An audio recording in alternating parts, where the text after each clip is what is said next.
মেয়েদের শখের বয়সটা খুবই অল্প। একটা সময় ছিল নিজের জন্য কিছু দেখলেই মনে হতো এটা একদিন কিনবো। কিন্তু সংসারের দায়িত্ব কাঁধে ওঠার পর সেই ইচ্ছেগুলো একে একে বদলে গেছে। যে মেয়েটা একসময় নিজের জন্য শাড়ি, চুড়ি, ব্যাগ কিংবা ছোট ছোট কোনো উপহার কিনতে ভালোবাসতো, সেই পরে বাজারে গিয়ে নিজের জিনিসের বদলে ঘরের প্রয়োজনীয় জিনিসগুলোই কিনতে ভালোবাসে। অনেক মেয়েই নিজের শখগুলো আসলে মেরে ফেলে না, শুধু সেগুলোকে সময়ের কাছে হারিয়ে ফেলে। কারণ তাদের কাছে পরিবারের হাসি, সন্তানের প্রয়োজন আর সংসারের শান্তি নিজের ইচ্ছার চেয়েও বড় হয়ে যায়। সব মেয়েই দামি কিছু চায় না, তারা শুধু চায় কেউ একজন বলুক এটা তোমার জন্য, কারণ তুমি এই সংসারের সবচেয়ে গুরুত্বপূর্ণ একজন মানুষ। হ্যালো এভরিওয়ান, আসসালামু আলাইকুম। কেমন আছেন সবাই? আমি মুক্তা, জীবনের ডায়েরি ইউটিউব চ্যানেলে আপনাদেরকে আরও একবার স্বাগত জানাই। দূরে এবং কাছে, দেশ এবং দেশের বাহিরে যে যেখান থেকে ভিডিওটি দেখছেন, আশা করি এই মুহূর্তে সবাই ভালো আছেন এবং সুস্থ আছেন। আমরাও আলহামদুলিল্লাহ সুস্থ এবং নিরাপদে আছি। প্রতিদিনের মতো নতুন আরও একটি ভিডিও নিয়ে আপনাদের মাঝে চলে আসলাম।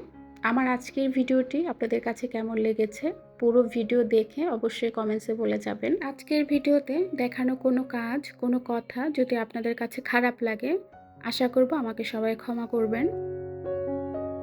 যত্নে রাখা নিজের চুলগুলো এভাবে পড়তে দেখলে সত্যি ভেতর থেকে একটা অসহায় অনুভূতি আসে।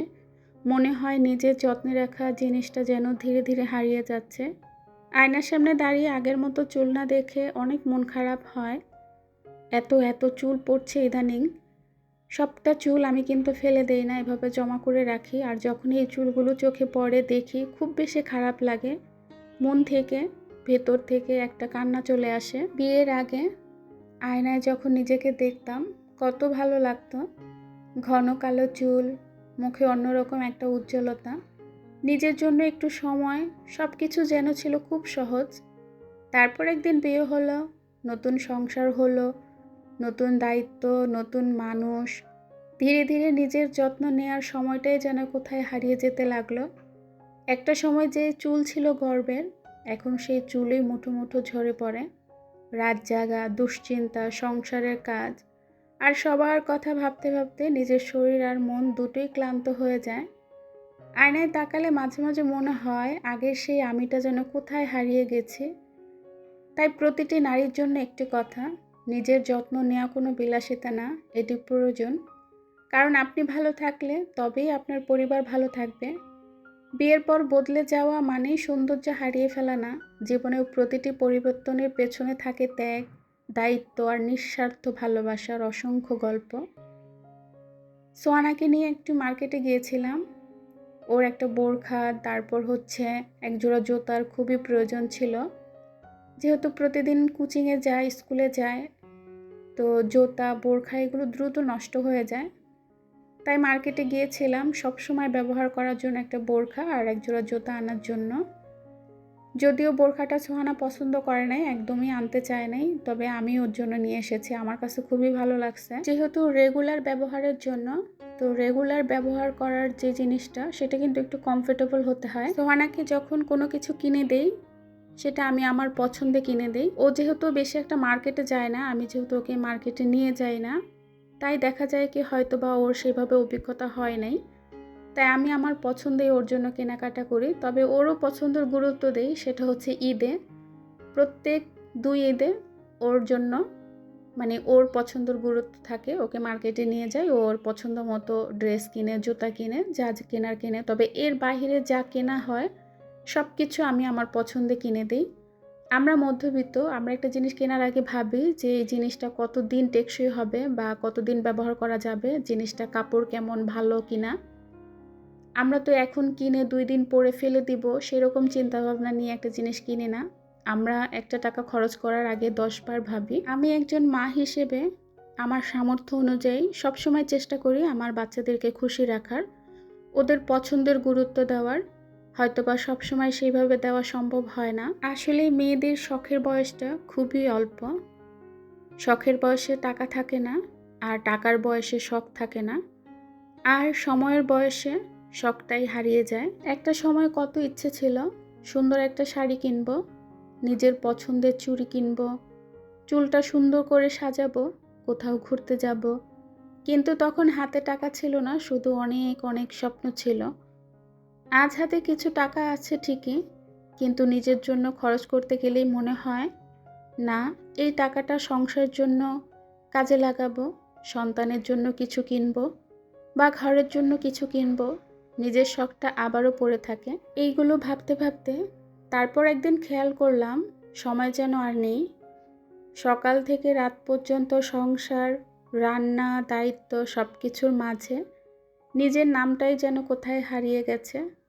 আর যখন একটু সময় মেলে তখন সেই আগের শখগুলো আর তেমন করে ডাকে না। আয়নায় তাকিয়ে শুধু মনে হয় জীবনটা কবে যেন শুধু অন্যদের জন্য বাঁচতে বাঁচতেই কেটে গেল। হয়তো এটাই অনেক মেয়ের গল্প। তারা অভিযোগ কম করে, ত্যাগ বেশি করে, নিজের ইচ্ছেগুলোকে বুকের ভেতর লুকিয়ে রেখে সবার মুখে হাসি ফোটানোর চেষ্টা করে। তবু একটা ছোট্ট ইচ্ছে আজও রয়ে গেছে। কেউ যদি একদিন বলতো, আজ সব দায়িত্ব একটু পরে, আজ তুমি শুধু নিজের জন্য বাঁচো। কারণ একজন মেয়েরও কিছু অপূর্ণ শখ থাকে, কিছু না বলা ইচ্ছা থাকে, আর থাকে একটু নিজের মতো করে বাঁচার স্বপ্ন। কাজ করছিলাম, এরই মধ্যে মনে হলো যে মা তো বাড়ি থেকে মোরব্বা পাঠিয়েছিল, সেই মোরব্বার কথা তো ভুলে গিয়েছি। তো কাজকর্ম সব রেখে চলে আসলাম। আগে মোরব্বা খাবো, তারপর আবার বাকি কাজগুলো করব। সংসারের কাজ তো আর শেষ হবে না, সেগুলো তো করতেই হবে। তারপরও মাঝে মধ্যে নিজের জন্য একটু সময় বের করতেই হয়। রিল্যাক্সে বসে মোরব্বা খেলাম, তারপরে চলে আসলাম দুপুরের রান্না। যেহেতু একটু ঠান্ডা ওয়েদার ছিল, বৃষ্টি ছিল না কিন্তু প্রচুর বাতাস ছিল, ঠান্ডা ঠান্ডা ভাব ছিল। বাড়ি থেকে মা খুদ পাঠিয়েছিল, চাউলের খুদ। তো সেই খুদ দিয়ে তো আর খুদের ভাত রান্না করা হয় নাই, আজকে খুদের ভাত রান্না করব। সেই সাথে কয়েক ধরনের ভর্তা করব। আর বাচ্চারা তো ভর্তা খেতে পারবে না, ওদের জন্য কয়েক টুকরা গরু গোস্ত বের করেছি। গরু গোস্তটাকে সিদ্ধ করব মশলা দিয়ে, তারপর ওইটাকে কি বলবো, ঝুরা বানাবো। ঝুরা বানিয়ে ওটা রান্না করব, কয়েকটা আলু, কোয়া রসুন দিয়ে তারপর ভুনা করে দেব। দুপুরের খাওয়া দাওয়া, রাতে তো আবার কিছু না কিছু রান্না করতেই হবে। মাঝে মধ্যে নিজেকেও নিজের জন্য কিছু করতে হয়, নিজের পছন্দের গুরুত্ব দিতে হয়, নিজের পছন্দের কোনো খাবার তৈরি করতে হয়, নিজেকে কোনো উপহার দিতে হয়। তো আমার খুদের বোয়াটা খুবই পছন্দ। কেউ যদি রান্না করে কয়েক ধরনের ভর্তা বানিয়ে বলতো, আসো খুদের ভাত রান্না করেছি, এসে খেয়ে যাও, কতই না তৃপ্তি নিয়ে খেতাম। তবে সেই সৌভাগ্য তো আর আমার নাই। বাবার বাড়ি কিংবা বড় বোনের বাড়িতে যাওয়া ছাড়া আমার ইচ্ছেগুলো বা আমার শখগুলো কখনোই পূরণ হয় না। তো যাই হোক, এখানে তো আমার সেভাবে কেউ নাই যে এইরকম কোনো কিছু রেডি করে বলবে আসো আমরা সবাই বসে একসাথে খাই। যাই হোক, এখানে কিন্তু আমি খুদের ভাতটা রান্না করেছি, খুদের বোয়া বলি আমরা। এটা আমি প্রেসার কুকারে মাখিয়ে বসিয়ে দিয়েছিলাম। আজকের ভর্তাটা আমি অফ ক্যামেরায় করেছি। ভর্তা বানানো ঝামেলা আপনারা সবাই জানেন, আর ভর্তা বানানোটা খুবই কষ্ট। তাই আমি ভর্তাগুলো সব অফ ক্যামেরায় বানিয়ে ফেলেছিলাম। আজকে ভর্তা করেছিলাম হচ্ছে চিংড়ি মাছের ভর্তা, সেই সাথে হচ্ছে শুটকির ভর্তা, আলু ভর্তা, তারপর হচ্ছে কাঁঠাল বিচি ভর্তা, বেগুন ভর্তা, সেই সাথে এই যে ঝুরা মাংস। তো এই হচ্ছে আমাদের আজকে দুপুরের রান্না বাড়া। রাতে আবার হালকা পাতলা কিছু করতে হবে, কারণ ভর্তা যদি ঝাল হয়ে যায়, মোস্তাকিমের বাবা একদমই ঝাল ভর্তা খেতে পারবে না। যদিও আমি সব কিছুতে একটু একটু ঝাল কম দিয়েছি। একজন মেয়ের বিয়ের পর সবচেয়েতে আপন হচ্ছে তার স্বামী। তার স্বামীর ভালো মন্দ, কি পছন্দ অপছন্দ, একজন স্ত্রী হিসেবে তার সব কিছু খেয়াল রাখা উচিত। আমি আমার হাজব্যান্ডের পছন্দ অনুযায়ী চেষ্টা করি সব কিছু তৈরি করার। তবে সে সেইভাবে বলে না যে এটা আমার পছন্দ বা ওইটা আমার পছন্দ, আজকে কেন এটা করলা না। আমি যেটাই রান্না করি না কেন, যেভাবেই করি না কেন, সেটাই তার ভালো লাগে, কখনো কোনো কিছু নিয়ে অভিযোগ করে না।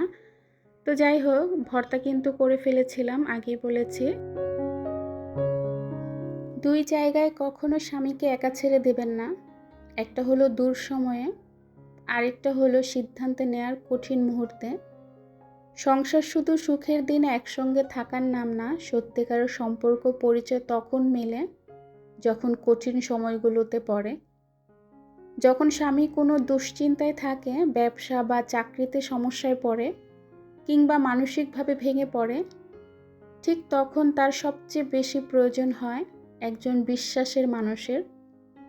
সেই মানুষটি যদি তার স্ত্রী হন, তাহলে সেই সাহসের মূল্য কোনো কিছুর সঙ্গে তুলনা করা যায় না। আবার জীবনের বড় কোনো সিদ্ধান্তের সময়ও একজন মানুষ একা হয়ে যেতে পারে, যখন পাশে বসে বলা, তুমি একা নও, আমরা একসঙ্গে আছি, এই কথাটুকুই অনেক বড় শক্তি। সংসারের স্বামী স্ত্রী কেউ একা নন, একজনের শক্তি আরেকজন। সুখে হাত ধরা সহজ, কিন্তু দুঃখে হাত না ছেড়ে থাকা, সেখানেই সম্পর্কের আসল সৌন্দর্য।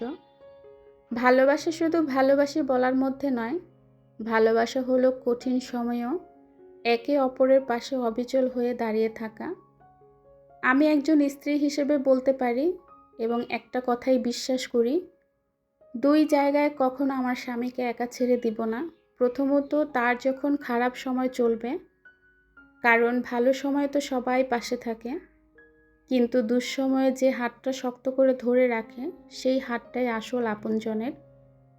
দ্বিতীয়ত, যখন সে মানসিকভাবে ভেঙে পড়বে, পুরুষ মানুষ সব কষ্ট মুখে প্রকাশ করে না, তারা অনেক সময় হাসি মুখে সব চাপা দিয়ে রাখে, কিন্তু ভেতরে ভেতরে অনেকটা ক্লান্ত হয়ে পড়ে।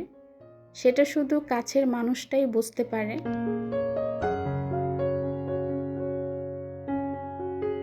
আমার খুদের বোয়া এবং ভর্তা সব কিছু রেডি। পাশের ফ্ল্যাটের ভাড়াটিয়াকে 1 প্লেট দিয়ে আসলাম, আর এখন আমরা মা ছেলে মেয়ে মিলে খেতে বসেছি। কাজের ফাঁকে যে মোরব্বা খেয়েছিলাম আপনাদের মনে আছে তো, সেই মোরব্বা রোদ্রে দিয়েছিলাম ছাদে এসে। তো সন্ধ্যার টাইমে, মানে সন্ধ্যা হবে এই টাইমে ছাদে এসেছি মোরব্বা নেওয়ার জন্য। এসে দেখলাম আকাশটা এত বেশি সুন্দর, খুব ভালো লাগে। এরকম পরিবেশ তো আর সবসময় দেখা হয় না, এরকম ভিউ তো আর উপভোগ করা হয় না, সবসময় তো রুমের মধ্যেই থাকি। আমাদের ছাদে তো একদম আসা হয় না।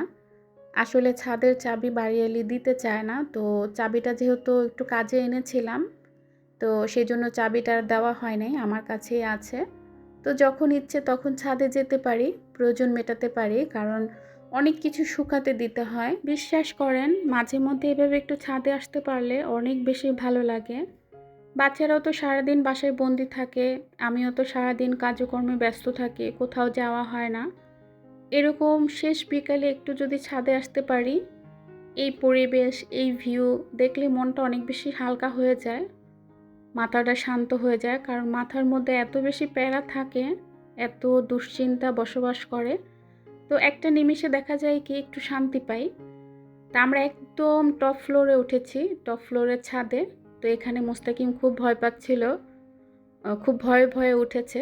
বেশিক্ষণ ছিলাম না, আমারও তেমন নিচে তাকালে ভয় লাগছিল। তো সোহানাকে বললাম, আসো নিচে চলে যাই, ওইখান থেকে আমরা ভিউটা উপভোগ করি। তো সন্ধ্যার টাইমে আমাদের বাসার সামনে কিন্তু মেলা হচ্ছে, প্রত্যেক শনিবার এখানে মেলা হয়। এই ভিডিওটা শনিবারের ছিল। তো ভিউয়ার্স, কথা বলতে বলতে ভিডিও শেষ পর্যায়ে চলে এসেছি। আমার আজকের ভিডিওর বলা কোনো কথা, কোনো কিছু দেখানো যদি আপনাদের কাছে খারাপ লাগে, আপনারা নির্দ্বিধায় আমাকে ক্ষমা করবেন। তো কেমন লেগেছে ভিডিওটা সেটা তো অবশ্যই বলবেন। সবাই ভালো থাকবেন। আল্লাহ হাফিজ। আসসালামু আলাইকুম।